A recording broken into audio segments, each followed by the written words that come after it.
All right. Apparently, we're live here. This is Tom Dutta, the host of the Quiet Warrior Show.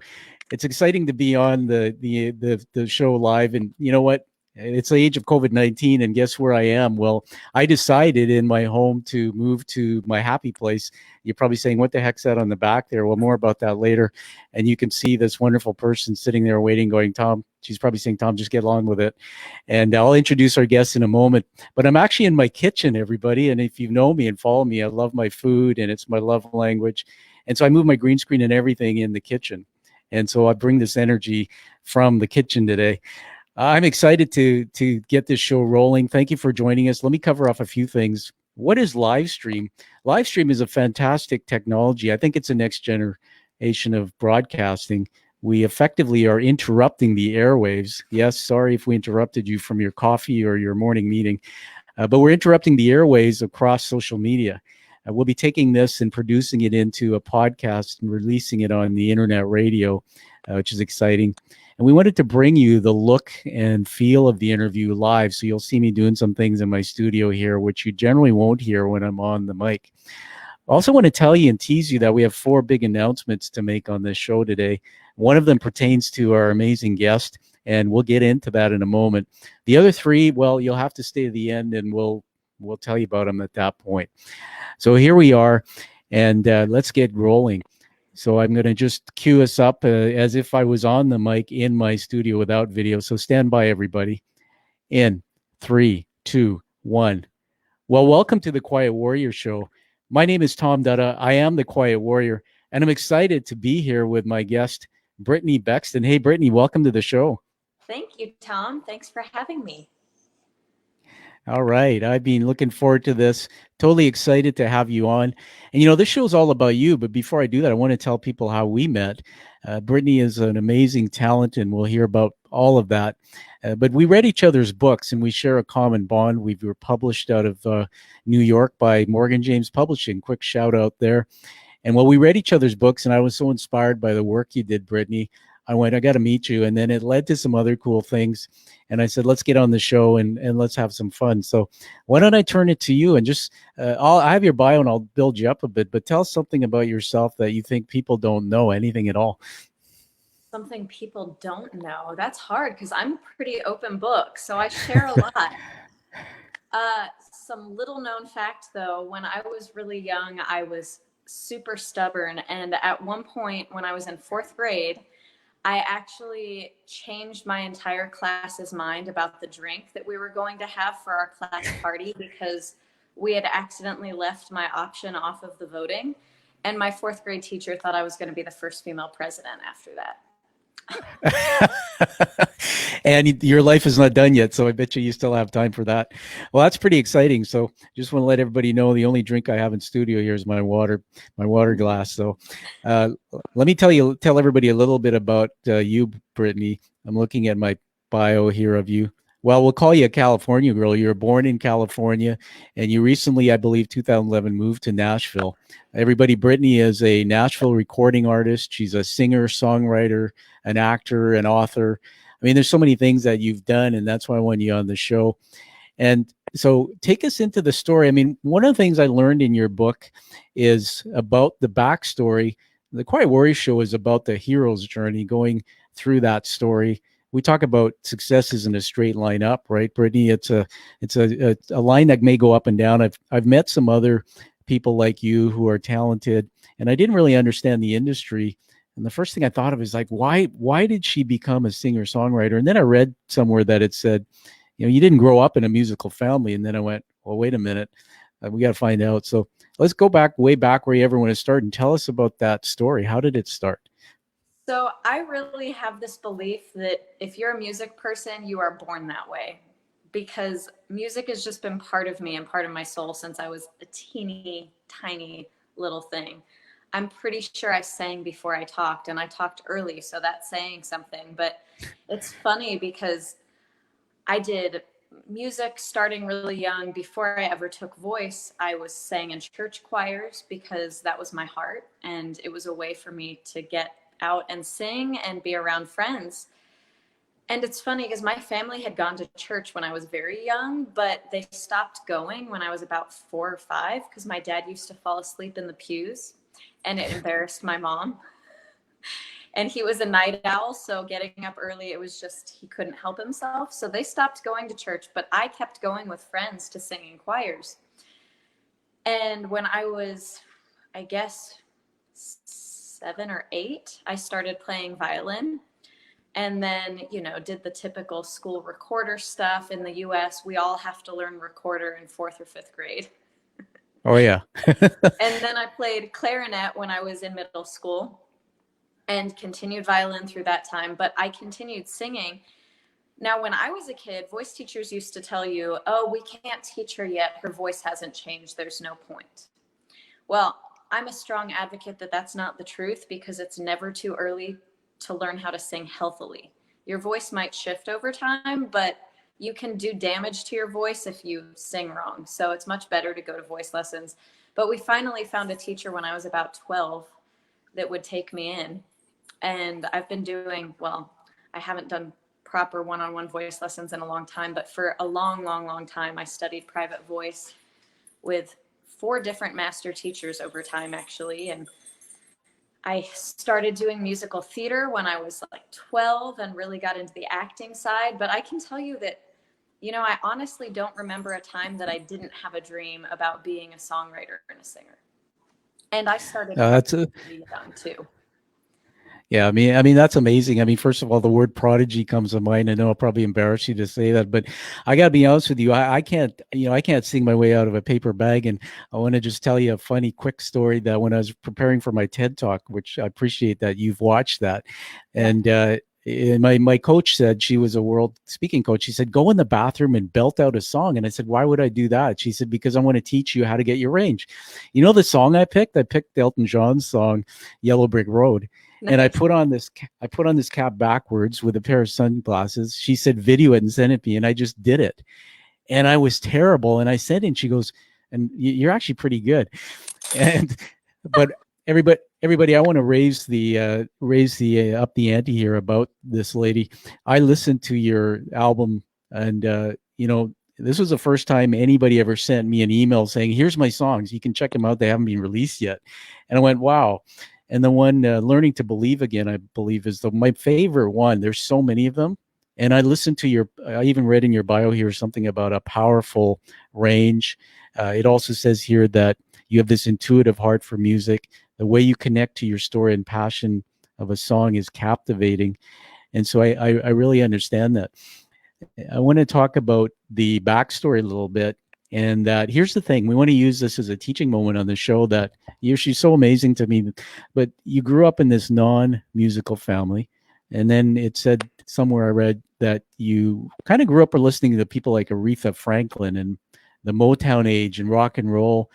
And so you had all this stuff going into your subconscious mind. You pulled it all together. There are many children, youth, adults listening to this who had a dream, had a passion, but limiting beliefs or issues in their life held them back from doing it. And they say sometimes, and there's a good TED Talk on this, that passion, Brittany, people don't always follow it because it doesn't pay the bills. Or people say you're kind of weird to be doing, being an author. Why don't you go ahead and get a real job? But in your upbringing, and as I read your book, life didn't start out that easy for you. So take us through, how you took that dream and manifested it into what you're doing now. Take us through that early part of your life. So it's funny because my family wasn't musical, but they loved music, right? And my family was encouraging to me in anything achievement based, and music and such fell into that category. So I really started young, but this is going to sound kind of funny. I don't even know where I heard it the first time, but I did read a lot when I was a kid. There was this quote I used to say to myself all the time when I was a kid. If I had a problem learning something or I was struggling the first few times, I used to quote this: if at first you don't succeed, try again. Love it. And I was like 6 or 7 on the monkey bars, and if I didn't make it across, I'd be like, nope, you're going to try again. And this quote would be going through my mind. So weirdo is just sort of how I've been my whole life. I embrace the weird. Uh, I don't think there's ever been a part of me that could be considered normal. I've definitely always been a little different. I doubt that there was any other 6-year-old quoting that quote in their head while they were going across the monkey bars, you know, but music has just always been so much a part of me that honestly, I just could never imagine doing anything else. And it's funny because academically I did really well, and I like intellectual things too. So my family used to joke that maybe I was going to be a singing, dancing, marine biologist lawyer. I'm sure there's an acronym we can figure out for that one. Right. And then there was stuff about counselor in there at points because I was always interested in psychology. But really, when it came down to it, music was always my passion. And anything else that got tacked onto that included music. And at some point in my life, I just realized, I'm sorry for the squeaking in the background. That's got to be Buddy, and we love it. So just I've opened the back door, so he's less likely to bark, but he wanted to bring his toy over to say hello. All right, I thought maybe he was doing his voice lessons, getting ready to come on and howl for us or something. Piece of our show. It's the background squeaker. Anyway, yeah, it became really clear to me at some point that I really wasn't going to be happy unless music and performing arts was my main thing. That's awesome. I couldn't really imagine doing anything else with it also.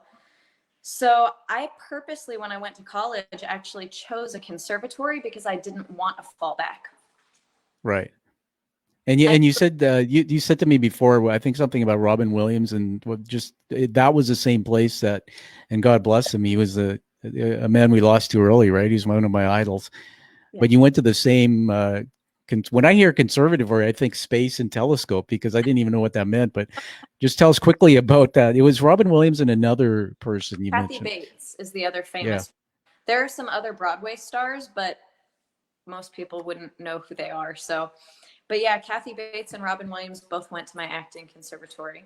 Now, Robin Williams had also gone to Juilliard, but he got kicked out of there pretty quickly because he was too quirky for Juilliard. I see. And funny enough, he actually got kicked out of my conservatory too, but right before graduating because they found pot growing in his closet. Well, there you go. Then in the inside story we haven't heard before. Oops, now it's live on YouTube. It's funny, I have this brain that's wired. I've been told that I have columns in my brain like we all do, but I can jump 3-dimensionally. And I'm weird too. And so as you're talking, I go on a journey in my head and I say this. So you took me on a journey. I just have to say this when you said about your dad falling asleep in the pews. Yeah. And we have, yeah, that's right, buddy. And we have to honor your dad in this for that. But, you know, my father-in-law passed away years ago. He was an Italian man, grew up raising sheep on the mountainside. He would sit I once went to church only once with him. And, I wish he had fallen asleep, but you'd hear him saying something like, what a bunch of crap when it came to church. And we're okay with the dog there. You know what? That's what makes live stream authentic. In fact, sometimes I'll interview business moms on live and they'll say my kids, and I'll say, no, don't cover that up because that's what this is all about. So buddy, hey, be quiet over there. All right. I might need to get treats over here so I can keep him quiet next to all right. me. Well, I'll tell you what we're going to do because we are live and we have the ability to do that. This is part of the authenticity of the show. If you want to just 10 seconds go and give a treat, I'm going to keep talking to the audience while you step away. So everybody, while Brittany's attending to her buddy, and Buddy's her new puppy, I got to tell a funny story about the dog thing. You and I were on a Zoom video call the other day with the producers of my movie. There's a clue there, by the way. We'll talk about that in a moment. And I said, I'm going to show you Shadow because Shadow is my miniature Shih Tzu. And so, of course, and when I'm in the studio, I have everything around me. So I went to pick up Shadow. And, well, I lost her. She fell on my arms, and I picked her up by her ear, and she yelped. And then Buddy started barking. So they started communicating. So it's a beautiful thing. I read a book before, Brittany, called Think Like a Dog by Scott McDonald, who's a fellow author. And what we can learn from dogs are also therapy dogs. I teach mental health hacks, and having a pet is a great way because they unconditionally love you, and it's something that we all can learn, right? So Now, I want to talk more about your book. So you've written a book. You can tell us the title of it. I read it, and in it was your story. You talked about your mental health as well, as PTSD, your experience with that. I want to honor that because my TED talk that I did was called "How Leaders Can Lift the Stigma of Mental Health." And the reason why I say honor you and I love you and your stories, that very few people who are like you with a celebrity status will come online and talk openly about their mental health and maybe some of the triggers behind that. So I read the book and I was blown away by it. So tell us a bit about that. Why the book, and tell us a bit about this story and what we can learn. Yeah, so it's interesting because when I moved to Tennessee, I had no idea I had PTSD. I had been in a long-term relationship in California about 5 years, and it wasn't ever physically abusive, but it was emotionally abusive for me. And I honestly didn't even know that until after I'd gotten fully away. I knew that there were issues and we were toxic together and it was better to not be together, but I really didn't even realize that it was an abusive situation until I'd had enough space from it after moving out here to take a step back and go, wait, that wasn't normal. So it actually took me a while to recognize that. And I don't think that my story with that is uncommon, because I think mental and emotional abuse is so much harder to understand than physical abuse, that a lot of people don't ever really have a clue that they're being abused until maybe they've had some separation, which is interesting because that obviously skews domestic abuse numbers. But that had been going on in California. I came out here. I was pretty healthy at the time, I thought. I'd Yeah. gone to Al-Anon because my ex was an alcoholic. So Al-Anon is for family and friends of alcoholics. And I had gone to Al-Anon and worked on the 12 steps at the time. Now he's crying in the background because he's got a treat and he doesn't know what to do with it. We're learning Buddy's lifeline right now. I remember when my little Shih Tzu Shadow, who came as a looked like a hamster, she was quiet, but she was all over the place with her emotions. Just keep going. We're all good. Sorry. He's just singing in the background for us. After Exactly. accepted his background music. Anyway, so I came out here. I felt pretty great about things. I'd been kind of working the 12 steps of Al-Anon to heal from some of the issues that I'd gone through in that relationship. And I Yeah. was in a pretty good place. Spiritually, I was in a really good place. I actually moved to Nashville because God told me it was time. Now, specifically, I'd been praying for months. I knew I couldn't stay in the Bay Area in California, where I'm from, because I just couldn't do what I needed to with music there. But I really didn't know where to go. And every time I thought I did, it was Yeah. hard to figure out where to go, or when the time came to move forward, something would get in the way. So I just started praying, Lord, I know you don't want me here long term, but I don't know where to go and I don't know when. And it seems every time I think it's time, it's not time. So you're going to have to tell me when, and you're going to have to tell me where. And one night I was out networking at a show close to where I grew up, and it was a guy playing who was there from Nashville. And he looks at me and he says, why are you here? You can't do what you need to here. And I'm like, well, I know, but I don't really know where to go. And he's like, well, what about LA? And I'm like, no, I can't do LA. That makes me claustrophobic, too much city for me. And he's like, well, I get that, but what about Nashville? Nashville's more country. And he's like, I mean, that's Music City anyway. So I really didn't know much of anything about Nashville. I'd never been here. I really knew nothing about it because, in California, they talk mostly about LA, or you hear about New York. And initially, when I was going to move from California, I was going to move to New York for Broadway, but that wasn't what I ended up doing. I wanted to do my own music more. So I started researching it. And about 2 days later, somebody else said, Brittany, why aren't you in Nashville? You should be in Nashville. And then another day later, another person said, why are you visiting Texas? You should be visiting Nashville. And I went, okay, I get the picture. So 3 days after this was said to me, I'm like, Lord, you spoke pretty loud and clear. I guess I'm moving to Nashville. And at that point, I started making arrangements, looking for places to live. I realized I didn't have a website, and honestly, I had barely been active on social media at all, because personally, I don't really believe in social media, but for business, I do. So I kind of started all of that before I moved out here, like right before I moved out here. And I just wanted that stuff to be in order so that I wasn't just one more person from out of state showing up on the doorstep of Nashville, right? But when I first got here, it was not an easy ride. I thought that I was walking into a situation with a roommate who I'd vetted on the phone, seemed perfectly nice, but the room that I was supposed to rent when I arrived was still occupied. And I didn't find out until I got here. Oh, perfect. And I went, wait, what? And he said, yeah, you're just going to have to pretend you're my longtime friend. And don't worry, I'll get him out quickly. And I was like, what? Oh, my. This is insane. So I ended up temporarily staying with people that I had never known before, that I met swing dancing that weekend.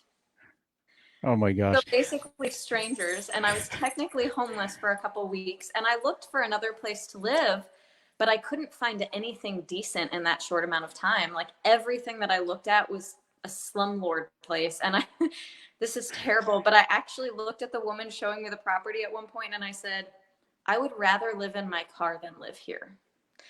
Wow. What a statement. I don't blame you. It's pretty gross. I'm like, it's so gross that I would feel uncomfortable being in this building. I would truly rather live in my car. So didn't find another place, ended up moving into this situation that I like originally planned, but didn't really trust the guy. Well, that was for good reason, because within the first 3 months of me living there, he actually threatened to kill me in the middle of the night. Wow. Well, that's it. Why don't you just pause right there, catch your breath, because I have so many things going on in my head. Everybody, did you hear that? Guy threatened to kill Brittany. I mean, that's okay. We'll pick that up right where you left off, because I'm not laughing at you. That is horrific. And, you know, I got to tell you that there was a point in my life where I had death threats from somebody I knew, but never in a circumstance where it's that close of safety. So I want to pull this all together. Everybody, you know, listen to the story. First of all, Brittany, it's a teaching moment, because one of the things I said to you is that what I admire about the work you've done is, as I said, a lot of people can't push through adversity, but you seem to be one who's figured out at an early age through your challenges and successes how to do it. Leaving your home and going to a place that you've never been is one huge change. I mean, it's on the top of the stress list. Getting there and finding out that your place wasn't ready, sleeping in your car, and then finally moving in and thinking, you know, this is good. And now you were threatened by your roommate. I mean, that's just horrific. And when I go back to what you said about PTSD, I just want to mention something on that, because it triggered my heart. Now, when I did my TED Talk, there was a lady on stage, and people, if they want to see my TED Talk, yes, I'm going to pitch it here. It's TEDxBearCreekPark.ca, or just Google Tom Dutta TED Talk. And my talk is called How Leaders Can Lift the Stigma of Mental Health. And Brittany's a leader in her life, a leader in the community, a leader with her voice. And there was a lady who got on stage. She was a former 911 operator, Darlene, and she talked about how she was in the room on the phone all her life, and all of a sudden one day had a panic attack, ran out, cried her eyes out, and realized she had PTSD. And when you said what you said about, I didn't go to war, she said the same line. She says, I always thought PTSD had to be if you went to war. And it's like, no. Some days I wonder if I had some issues related to that. I honor your story in your book, because we connected. You read The Way of the Quiet Warrior, my book, and you mentioned about alcoholic relationship. My father was a drunk. I mean, he passed away. I love him dearly for the gifts, but I grew up with that command and control dad from the military. And it was, I know what you're talking about. And that all, we have this tank that wires in our neurons, our thoughts and emotions, and everything comes in and it stays. It's like the vinyl record, and I call it the tracks on the record. And sometimes when you play those vinyls, it's the greatest sound, but there's little pops and crackles, and those are the trauma in our life. And so to push through that, I think that you're one of the strongest people on the planet, because the people who hurt people develop this ability to navigate through the other thing I know about you from something I asked you to do is your personality. I use some science, and you're what we call a power-based personality, not good or bad, but somebody gets up in the morning and moves forward and gets things done. Like, everybody didn't know this, but before we got on the live stream, you had trouble with your PC. Well, I mean, I thought you had an IT guy in the room because I couldn't do what you did. Brittany goes, I just get this tripod and put my phone on it. I'm like, well, whatever. And there you were. You know, the dog's barking and you're calm, and I'll give him a treat. I thought you gave him a steak because he was quiet for too long. And then, you know, I'm making you laugh here, which is good because we need humor to get through difficult things. Oh, I ruined it. Now he's crying again. But where am I going with this? From abuse to being threatened to being bullied. And I learned that people who find their true passion, who do things for themselves that they love to do, and one of the ways to stay happy and keep going, because I know that every day for you is a journey through PTSD. For people like me who come from trauma, we are not always in this space. We go off the mic and we have our own demons we continue to work on. One thing I want to say about your book before I turn it back to you is that it is a faith-based book, and I loved it because I've just recently learned about God in my life when I hit my lowest point. And people might wonder, Brittany, why am I wearing a baseball cap? Almost 2 years ago, I was doing the Ride for Cancer, 225 kilometers on my bicycle. What a great cause, except I couldn't sit down for 2 days. And people are waiting for me to say, well, I wiped out on my bike and the helmet came off. And no, I slipped in a bathtub the first night of the ride and cracked the tub open with my head and experienced a brain injury. And I've been navigating through that now for almost 2 years. So the cap is actually because the light in my eyes doesn't focus properly. And so getting that out of the way, that I learned a lot from your book about the power of believing in the future when you can't see it. I learned that faith is not just about religion, but it's about seeing something you can't see. And then I started listening to your songs. There's one real cool one too that I love, Dancing with the Devil. It's like you could belt it out now and I go like, that's it. And there was something about that song and the words in your song that are not just about, you know, songs. I thought country songs were all about, you know, I broke my truck, I lost my mom, my dad died. Oh, my dad came back, my truck got fixed. It's like your songs are full of soulful stories. And so I want people to get your album, to listen to your work. She's on Spotify, and become a fan. So I'm going to give it back to you now. You're now at the point where you've recorded your newest some singles. I think your album has been released. Or tell us a bit about that and what the future holds for what you're doing with that work as well. Of course. Yeah, my first single has been released, Believe Again. And that's the one that connects with the book that you love so much. That one was released, actually, it's kind of funny. It was released February 28th. But February 28th was 3 days before we got hit with a massive tornado here in Nashville area. Yes. So it was a little nutty. And 3 days later, because it was released on a Friday, so it was late Monday night, early Tuesday morning when the tornado hit, and the entire town and everything in it just kind of went into tornado mode. So I kind of went, well, it doesn't make sense to promote a song when everybody's freaked out about a tornado.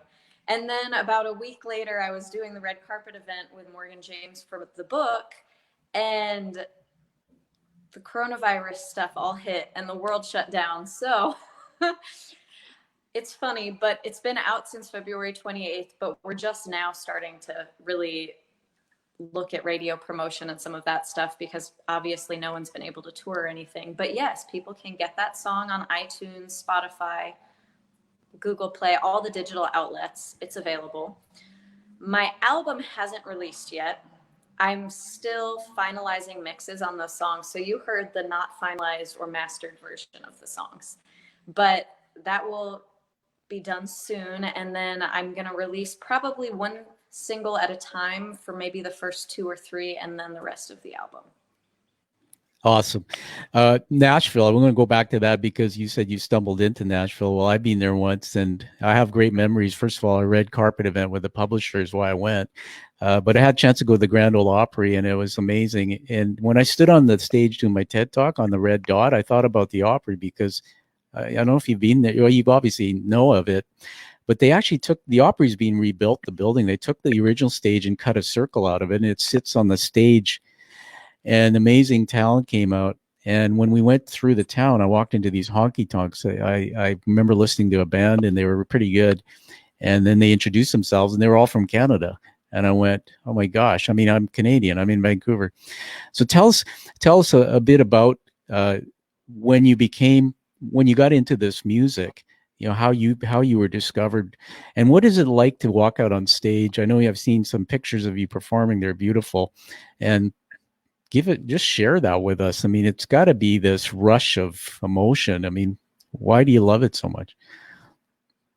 Oh, well, honestly, I started getting that rush when I was younger and, well, when I was a kid, really, because I started performing when I was really young, not just doing recitals and things, but doing musical theater stuff. So, and I went to this acting conservatory, right? So my background is not just in singing, it's in acting and performing. So I like kind of having the run of the stage. There is an energy exchange between a performer and the audience. Now, live streams are still awesome, don't get me wrong, but it's different than having that energy exchange in person. And this is going to sound totally ridiculous, but I would always feel like I was glowing after a really nice performance. Not because it was me per se, but because I could still feel energized by this kind of amazing exchange you have with the audience when you're kind of symbiotically working together. And music is the same way. It's not just acting productions or something, you know. Music is like that too. But for me with music, it's really about, I love telling stories. Like you said, I mean, I like telling stories in my songs. I like writing songs that matter. I used to write poetry and songs even when I was a little girl to process through my thoughts and my emotions. And honestly, for a long time, songs were the only way that I could really express my deeper feelings. Because a piece of my PTSD stuff is that when I was really young and then again in my early adulthood, I kind of learned that my voice didn't matter and that I just needed to be quiet. And when I say be quiet, I don't mean I was in career stuff. It had nothing to do with career things. I could be very direct and not aggressive, but assertive in a healthy way in career stuff. But when it came to personal things, not so much. Because I'd never really had my feelings accepted or my wants and needs really met. And, you know, being in an abusive relationship in early adulthood too, it was like, well, if I wanted something, that want was rarely validated and it usually got turned around for whatever he preferred. So I just learned not to share or ask or express how I felt. And, you know, that started when I was young and it just kind of progressed the pattern later on. But music was my outlet, really, because I could write a song about how I was feeling and it felt much less scary to me than actually telling that to someone, because no one's going to get mad at a song, you know, or give you silent treatment because of a song or whatever. So for a long time, that was really how I expressed a lot of my feelings. And I kind of joke that you can sort of see where my mind and heart have been at different periods of my life by going through my music, really. But that's always been really important to me. And that's been part of what I love about it. And being able to share that with people. You know, I read years ago, it was a justification for why musical theater exists. Because people say, well, no one just breaks out in song in real life. And I'm like, well, some people do if they're weird enough, like me, unfortunately. But the justification was people break out into song when what they're feeling is too much to put into words. And I just think that that's kind of the most beautiful description of what music really is, because music reaches emotions that people don't know how to express. I love it. You know, so many things. If you've ever seen The Grinch Who Stole Christmas, the cartoon, there's a scene in there where he's about to go down to the village, and he's a Grinch. He's a mean guy, and his heart grows 3 times in his chest. Well, that's kind of what happened in my heart when you started talking about this part of your story. And I'll say on my show, and I usually keep it quiet, but here, because I'm on video, I can't hide it. You can see my face, right? People say, Tom, you're stoic and boring, and I go, deal with it. I'm learning to smile. But that was it. You nailed it. That I wait for that on my shows, and honestly, Brittany, I don't release them unless the guest hits that note, and you actually hit that note. And it's called the hero's journey. They call it the dark night of the soul in Joseph Campbell's work, which my show is built on. The research around how we're connected by threads in our story, and we hear this call to go on an adventure happens from when we were kids all through our life. Many don't answer it. When you do it, sometimes when bad things happen. What I loved about your book, and I honor you for sharing that, because, well, first of all, for somebody who doesn't struggle with sharing emotion, you've done a great job sharing that. And the thing I teach in business is for leaders to share vulnerability, which is really sharing something that opens up their emotions. It's a strength. And those who cover it up, it's a weakness. So everybody, in Brittany's book, she talks about her early years, and I'm not going to get into it. You got to read the book. But I come from a childhood where I know what that's like. When your voice isn't heard by the people who are supposed to love you, when there's harm or trauma in that place where you're supposed to be loved. As children, we don't have the use of our prefrontal cortex, which is a part of the brain that can analyze our thoughts. So we believe everything we hear. And then those vinyl record tracks are laid down. They're called thinking traps. And so somebody like Brittany, who's amazing talent, beautiful singer artist, stands on stage, and I don't know about you, Brittany, but when I stood on my TED Talk and looked out in the audience, what came back to me, the laughter, the standing ovation and all that, I couldn't see it. So what we see in our minds is we're not worthy, we're not good enough. And what comes back is we could be brilliant and amazingly talented. That's what I want this story to be, as a legacy for everybody watching it, that Brittany found through her music a way to express, just like I found through my writing and my cooking in the kitchen, how to express myself, because I still can't, and I'm always going to have that brokenness, but it's become a weapon. And so you're just amazing, and that's why your songs will go places. So now that you mentioned about being an actor and all that, I want to just have some fun and make a big announcement here. I'm super excited, Brittany, about this. And we're just at the beginning, but everybody knows that I'm a producer in my own movie. So Menning Films, I want to do a shout out to the director and owner of Menning Films. He's award-winning director, Josh Menning, and my team. We're turning my book, The Quiet Warrior, The Way of the Quiet Warrior, into a feature film. And this will be a very impactful film. We're going to film it in Canada and film it in the US. And so Brittany and I have talked about it. Brittany, I want to welcome you to the team, because we have welcomed you in to collaborate with your music. Hint, hint, there might even be the odd scene in it where you're featured. So how exciting is that for you? It's awesome. I'm really, really excited about it. Not only because it's a cool project to be part of, but because I just love you, and the guys that you've chosen to work with are awesome. And it's such a great feeling when you get to work with a team of people that really have a similar vision, and you can get excited together. It's rare and it's exciting. So well, thank you. Yes, and we're better for you being in it. So, everybody, we've been talking a lot about this offline, you and I, just through social media, social messaging, and I think I've shared with you the eulogy I wrote at my dad's funeral and my life story. And I even said to Brittany, I said, you know what, I got a few guitars. By the way, I play guitar. I played the tuba, and yes, I played the recorder when I was in school, and saliva all over that and everything. But I used to play in a band, just goofing around, and I've got electric and acoustic, and I never thought it was very good. And it's part of that same thing. What my dad used to do when he's drunk? He used to, in a room of 40 people, pull me out, have me sit down and say, play for people. And I was like horrified. That was my audience. And it turns out that probably, Dad, thank you, that gave me the gift of being able to stand in front of 1,000 people and get an ovation for my talk. I love my dad, but I'll say this, that the people that hurt us in our life, we have to honor them for the things they did in our lives that gave us the strength. And I know that. So we've even talked about you writing a song about my dad, or us getting on a mic and me singing or something. So I'm so excited about it. And the screenplay will be written. It's probably mid-August will be done, and then we'll start into the next stages. So everybody watch out for this. It's going to be exciting, and I'm really honored to have you on board the project, Brittany. I'm honored to be a part of it. It's going to be awesome. All right. So where do I want to go next? I wrote some notes on my paper here about your, yes, before we move to wrap up, I wanted to ask you one more thing about your voice. And there's something about your voice that's amazing. And you helped me understand it was powerful range. And because I did my TED talk and it taught me, but it's very hard. And so can anybody are you born into a voice like that, or can anybody take their voice, take lessons and get to that, or is it really genetic? I think it's a combination. You can expand your range, and I spent years working on smoothing out the middle part so that I could connect like a lower voice with a higher voice without it being a crazy distinction. And I did expand my range when I was young with voice teachers, because the more you exercise your voice, the better it gets. That said, we do have some genetic tendencies that we can't get past. I mean, even with a speaking voice, some people have lower voices than others, you know, and some people have higher Yeah. voices than others.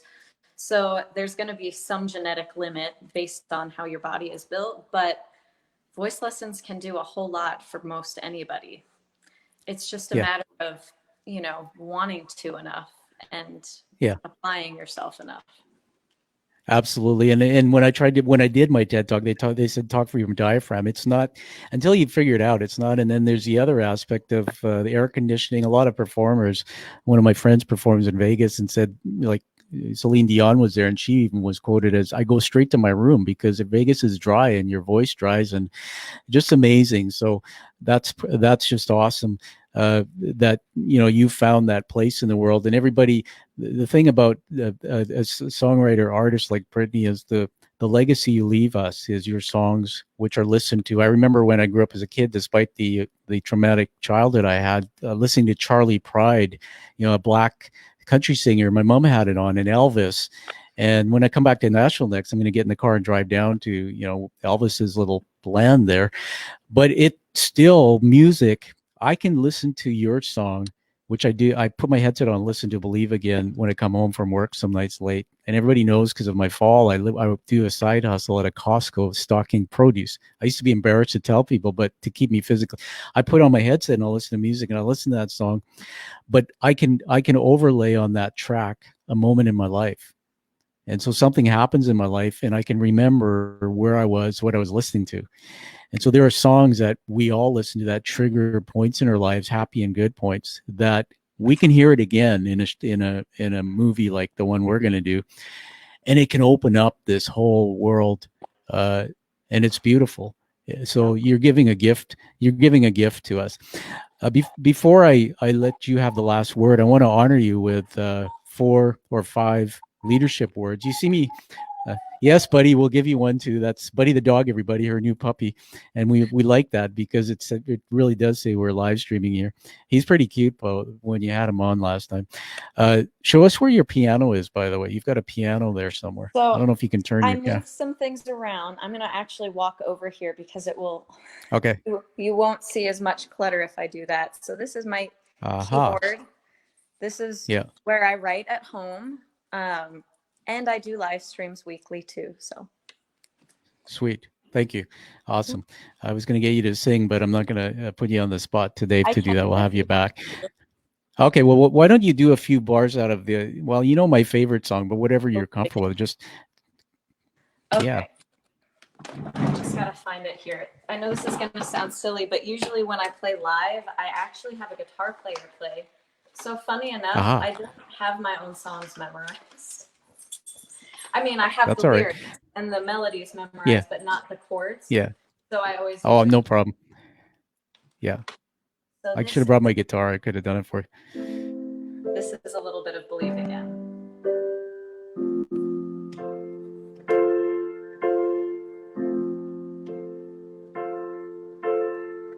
Little girl staring at the sky, I saw God in every shining star.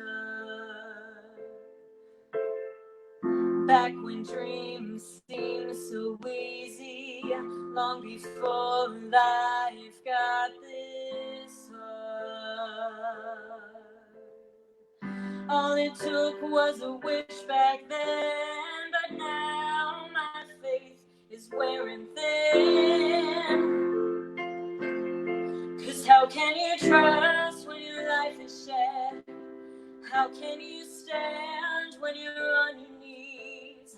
How can you hold it all together? Pretend to be strong when all you feel is weak. How can you hope when you're feeling hopeless? How can you pray when you can't speak? Where do you begin? When you're learning to believe again.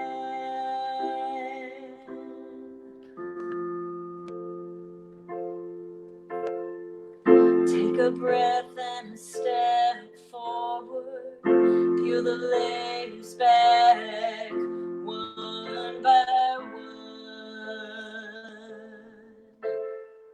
Trying to unpack the pain and reverse the damage that's been done. It's a test that I don't want to fail, but God, I need a little help.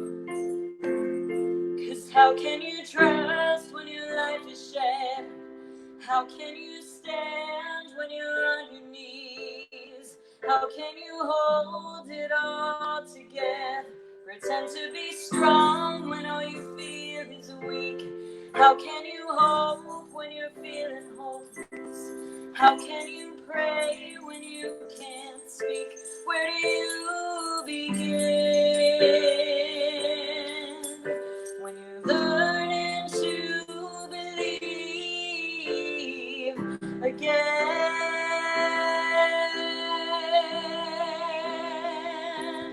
I believe you're not finished with me, and what you've started, you will complete.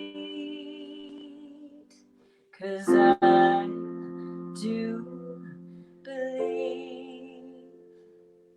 But how can you trust when your life is shattered? How can you stand when you're on your knees? How can you hold it all together?